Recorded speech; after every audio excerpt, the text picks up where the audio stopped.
Good morning all of you. आप सभी का बीएससी फर्स्ट ईयर की केमिस्ट्री क्लास में स्वागत है।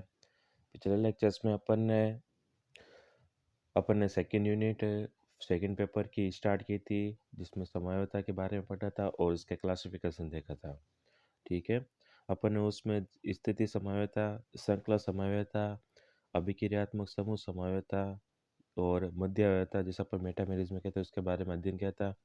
नेक्स्ट अपनी थी टोटोमेरिज्म। तो चलिए आज का टॉपिक हम स्टार्ट करते हैं। चलाव्यता या जिसे टोटोमेरिज्म कहते हैं कि यह एक विशेष प्रकार की क्या होती है, अभिक्रियात्मक समाव्यता है, जिसमें कीटो एवं इनोल दो अभिक्रियात्मक समूह समावयवी एक दूसरे में क्या होते हैं, निरंतर परिवर्तित होते रहते हैं। तो टोटोमेरिज्म के अंदर क्या होगा, जो रिएक्टिव इंटरमीडिएट स्पीसीज होगी वो एक दूसरे फॉर्म के अंदर चेंज होती रहेगी। ठीक है, एक फॉर्म होती है कीटो फॉर्म और दूसरी इसकी फॉर्म होती है इनोल फॉर्म। ठीक है, तो ये जो दोनों फॉर्म होगी फंक्शनल ग्रुप की, ये एक दूसरे के अंदर चेंज होगी और इनके चेंज होने से इनके क्या बनते हैं, समावयवी बनते हैं। दोनों समावयवी के एक ए के मध्य एक गतिज साम्य हो जाता है। इस प्रकार की समावयवता में अणुओं के एक आबंध एवं एक प्रोटॉन के चलायमान होने के फलस्वरूप उत्पन्न होती है। ठीक है, मतलब एक प्रोटॉन का स्थानांतरण होता है जिसकी वजह से ये फॉर्म दूसरे फॉर्म में चेंज हो जाती है। अतः दोनों समावयवी को अपन चलावयवी, जिसे टोटोमर तथा समावयवता को अपन क्या कहते हैं, टोटोमेरिज्म कहते हैं। उदाहरण की अगर अपन बात करें, जैसे कीटो समावयवी का उदाहरण दे रखा है और एक दे रखा है इनोल समावयवी का। ठीक है, कीटो फॉर्म के अंदर जब हाइड्रोजन का स्थानांतरण होता है सीसी बॉन्ड के ऊपर, ठीक है, तो इसके अंदर कौन सी समझौता बनती है, इनोल फॉर्म, और ये दोनों एक दूसरे के साथ में क्या होती है, गतिज साम्य में रहती हैं। यहाँ गतिज साम्य डायनेमिक इक्विलिब्रियम को रिवर्सिबल चिन्ह द्वारा दर्शाया गया है। उपयुक्त उदाहरण में एक कीटो तथा दूसरी इनोल समावयवी है। अतः इस समावयवता को अपन कीटो इनोल चलावयवता या कीटो इनोल टोटोमेरिज्म के नाम से भी जानते हैं। उदाहरण के लिए अगर अपन बात करें कि एसिटो एसिटिक एस्टर है, एवं एक है एसिटो एसिटिल एसीटोन में कीटो इनोल चलावयवता प्रदर्शित होती है। ठीक है, अब एक एग्जांपल देखते हैं जिसके अंदर ये टोटोमेरिज्म में प्रेजेंट होती है कि एसिटो एसिटिक एस्टर है। ठीक है, इसमें इसकी डाइकीटो रूप प्रेजेंट है। और अगर इसके समझौता की बात करें जहाँ कीटो इनोल समूह बन रहे हैं, ठीक है, तो इसमें क्या होता है, जो CH2 के हाइड्रोजन होते हैं वो क्या होते हैं, स्थानांतरित हो जाते हैं। ठीक है, एक चला जाएगा ऑक्सीजन के ऊपर, ठीक है, और ये कार्बन के पास बचा रहता है। दूसरा एग्जाम्पल देखें, अगर अपन एसिटाइल एसीटोन में, तो पहले वाले के अंदर क्या होता है, डाइकीटो रूप सक्रिय रहती है। ठीक है, दूसरे वाले के अंदर क्या होता है, एक हाइड्रोजन का स्थानांतर होकर इसके इनोल कीटो इनोल फॉर्म का फॉर्मेशन होता है। नेक्स्ट अपनी है स्टीरियो मेरि आइसोमेरिज्म। ठीक है, जिसे अपन त्रिविम समन्वयता के नाम से जानते हैं। इस प्रकार की समन्वयता में यौगिक की संरचना, ठीक है, आबंधों की स्थिति आदि एक समान हो, परंतु उसमें उपस्थित विभिन्न परमाणु अथवा समूह की अगर अपन आकाशीय व्यवस्था या अरेंजमेंट की बात करें तो वो भिन्न भिन्न होती हैं। इस फिनोमिना को अपन क्या कहते हैं, त्रिविम समन्वयता कहते हैं। स्टीरियो आइसोमेरिज्म के अंदर क्या होगा कि स्ट्रक्चरल फॉर्मूला भी समान होगा और सब्स्टिट्यूएंट वगैरह सब इक्वल होते हैं। लेकिन अगर अपन स्टीरियो केमिस्ट्री की बात करें, उसके त्रिविम में अरेंजमेंट की बात करें कि वो किस प्रकार से अरेंज हो रखे हैं, अगर अपन उसके स्ट्रक्चर को ड्रॉ करें, ठीक है, तो उनकी जो स्ट्रक्चर की अरेंजमेंट होगी, उनकी पोजीशन जो होगी सब्स्टिट्यूएंट की, वो भिन्न भिन्न होती हैं। ठीक है, आइसोमेरिज्म के अंदर। तो इस प्रकार की जो समन्वयता होती है अपन उसे क्या कहते हैं, त्रिविम समन्वयता कहते हैं। मतलब त्रिविम के अंदर 3D के अंदर मॉलिक्यूल का अरेंजमेंट क्या होता है, भिन्न भिन्न होता है। रसायन विज्ञान की उस शाखा को जिसमें इस प्रकार की समन्वयता का क्या करते हैं, अध्ययन करते हैं, उसे अपन क्या कहते हैं, त्रिविम रसायन कहते हैं। त्रिविम समन्वयता दो प्रकार की होती है, एक होती है कॉन्फ़िगरेशनल और दूसरी होती है कॉन्फर्मेशनल। एक होती है विन्यासी समन्वयता, दूसरी होती है समरूपीय समन्वयता। अब हम बात करते हैं विन्यासी समन्वयता की, कि विन्यासी समन्वयी को सामान्य परिस्थितियों में एक दूसरे में परिवर्तित नहीं किया जा सकता। ठीक है, मतलब कॉन्फ़िगरेशनल जो आइसोमरिज्म होते हैं, ठीक है, अगर उनके आइसोमर बनाने हैं तो उनको नॉर्मल कंडीशन में एक दूसरे के अंदर अपन चेंज नहीं कर सकते।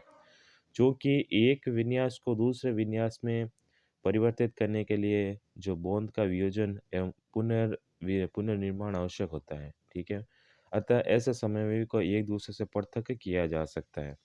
यह समन्वयता दो प्रकार की होती है। कौन कौन सी है? कॉन्फॉर्मेशनल आइसोमेरिज्म, एक है ऑप्टिकल आइसोमेरिज्म और दूसरी है ज्योमेट्रिकल आइसोमेरिज्म। ठीक है, एक है प्रकाशिक समन्वयता और दूसरी है ज्यामितीय समन्वयता। पहले हम स्टडी करते हैं प्रकाशिक समन्वयता की, ऑप्टिकल आइसोमेरिज्म।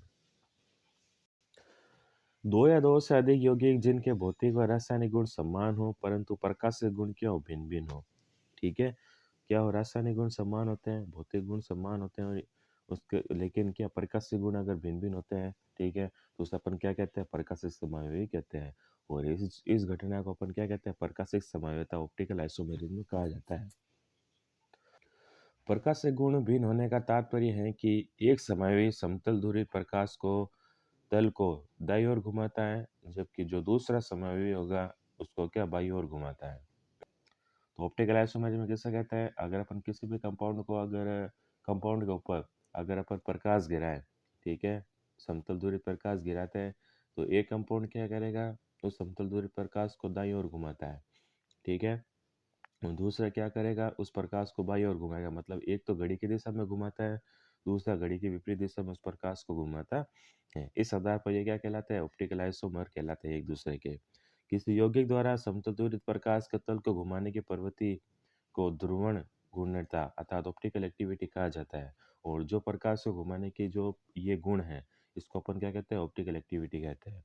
जो यौगिक ये गुण व्यक्त करते हैं उसे अपन क्या कहते हैं? ऑप्टिकली एक्टिव कहा जाता है। नेक्स्ट है कि अगर अपन प्लेन पोलराइज लाइट की बात करें, समतल दूरित प्रकाश की, ठीक है, तो साधारण प्रकाश का संचरण एक तरंग की भांति होता है, ये अपने को पता है। और प्रकाश संचरण रेखा के लंबवत हर दिशा में कंपन करता है। यह साधारण प्रकाश विभिन्न तलों में गति करता है। जब इस प्रकाश को निकोल प्रिज्म से या ध्रुवित लेंस से गुजारा जाता है तो निकलने वाला प्रकाश केवल एक ही तल में कंपन करेगा। ठीक है, इस प्रकार प्राप्त निर्गत प्रकाश को अपन क्या कहते हैं? सब प्लेन पोलराइज्ड लाइट कहते हैं। मतलब नॉर्मल लाइट को अपन किसी भी प्रिज्म से या लेंस से गुजारें, ठीक है, तो एक किरण के रूप में उस प्रिज्म से निकलता है और अपने लक्ष्य के ऊपर गिरता है। ठीक है, तो जो लाइट को, मतलब नॉर्मल प्रकाश को जब किसी प्रिज्म में से या लेंस से गुजारा जाता है, तो उसमें से जो प्रकाश निकलता है उसे अपन क्या कहते हैं? प्लेन पोलराइज्ड लाइट कहते हैं। ठीक है, जैसे साधारण प्रकाश है, प्रिज्म में से गुजरा और समतल ध्रुवित प्रकाश में वो क्या हो जाता है? परिवर्तित हो जाता है। ध्रुवण एवं घूर्णकता या प्रकाशीय घूर्णकता, ऑप्टिकल एक्टिविटी क्या होती है? जब समतल ध्रुवित प्रकाश को किसी ध्रुवण घूर्णक यौगिक या यौगिक के जलीय विलयन में से प्रवाहित किया जाता है तो उसका तल एक निश्चित कोण पर घूमता है। ठीक है, जो यौगिक तल को क्या करता है? दाईं ओर या उस घड़ी की दिशा में घुमा देता है, क्लॉकवाइज घुमा देता है, उसे अपन क्या कहते हैं?